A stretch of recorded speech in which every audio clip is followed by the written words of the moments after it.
बिस्मिल्लाहिर्रहमानिर्रहीम। आज की हमारी वीडियो इत्काफ की फजीलत, सवाब, 5 ज़बरदस्त फ़ायदे और इत्काफ का तरीका। वीडियो स्किप न करें, वीडियो अंत तक देखें। अस्सलामु अलैकुम रहमतुल्लाहि वबरकातुहू। प्यारे भाइयों और बहनों, रमज़ान मुबारक अल्लाह ताला की रहमत और बरकतों का महीना है। इसी मुबारक महीने में एक अजीम इबादत इत्काफ भी है जो इंसान को अल्लाह के बहुत करीब कर देती है। इत्काफ दरअसल ये है, इंसान अल्लाह की रज़ा के लिए मस्जिद में ठहर जाए और अपने वक़्त को इबादत, ज़िक्र, दुआ और कुरान मजीद की तिलावत में गुजारे। ये इबादत हमारे प्यारे नबी मोहम्मद सल्लल्लाहु अलैहि वसल्लम की बहुत खूबसूरत सुन्नत है। आप सल्लल्लाहु अलैहि वसल्लम जब रमज़ान के आखिरी 10 दिन मस्जिद में इत्काफ फरमाया करते थे ताकि ज़्यादा से ज़्यादा इबादत करें और लैलतुल क़द्र को पाएँ। आइए हम जानते हैं इत्काफ के 5 ज़बरदस्त फ़ायदे। पहला फ़ायदा, अल्लाह से क़ुरबत हासिल होती है। जब इंसान मस्जिद में बैठकर दुनिया की मसरूफियत से दूर हो जाता है तो इसका दिल सिर्फ अल्लाह की तरफ मतवज्जा हो जाता है। यही इत्काफ का सबसे बड़ा फ़ायदा है, बंदा अपने रब के करीब हो जाता है।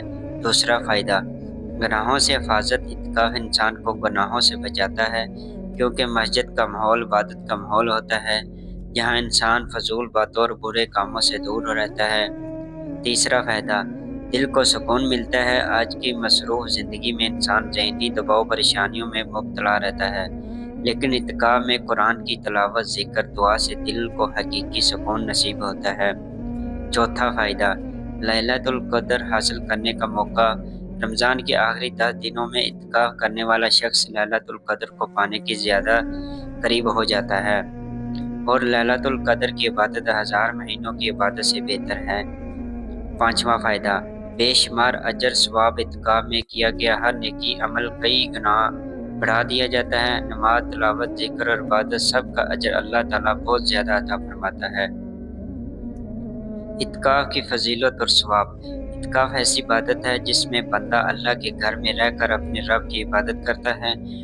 उलमाए कराम फरमाते हैं, जो शख्स इखलास के साथ इत्काफ करता है, अल्लाह इसके गुनाहों को माफ़ फरमा देता है और इसके दर्जात बुलंद कर देता है। आइए हम जानते हैं इत्काफ बैठने का तरीका। नंबर 1, नियत करना। सबसे पहले दिल में नियत करें, मैं अल्लाह की रज़ा के लिए इत्काफ कर रहा हूँ। नंबर 2, मस्जिद में क़याम। इत्काफ मस्जिद में किया जाता है। रमज़ान के आखिरी 10 दिनों में मगरिब से पहले मस्जिद में दाखिल होकर इत्काफ की नियत कर ली जाती है। नंबर 3, इबादत में वक़्त गुज़ारना। इत्काफ के दौरान ज़्यादा से ज़्यादा वक़्त नमाज, कुरान मजीद की तिलावत, ज़िक्र और दुआ में गुज़ारना चाहिए। नंबर 4, फ़ज़ूल बातों से परहेज़। इत्काफ का मकसद अल्लाह से तल्लुक़ मज़बूत करना है, इसके लिए फ़ज़ूल गुफ्तगू, दुनियावी कामों से बचना चाहिए। नंबर 5, ज़रूरत के वक़्त बाहर जाना। अगर कोई ज़रूरी हाजत हो जैसे वज़ू या बैतुल ख़ला जाना तो मस्जिद से बाहर जा सकते हैं, लेकिन बिला ज़रूरत बाहर नहीं जाना चाहिए। एहतिताम।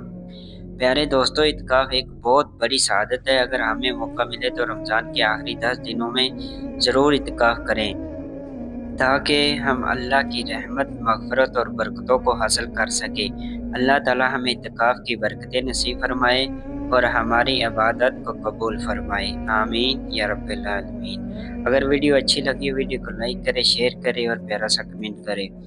जो चैनल पे न्यू है, चैनल को सब्सक्राइब करें।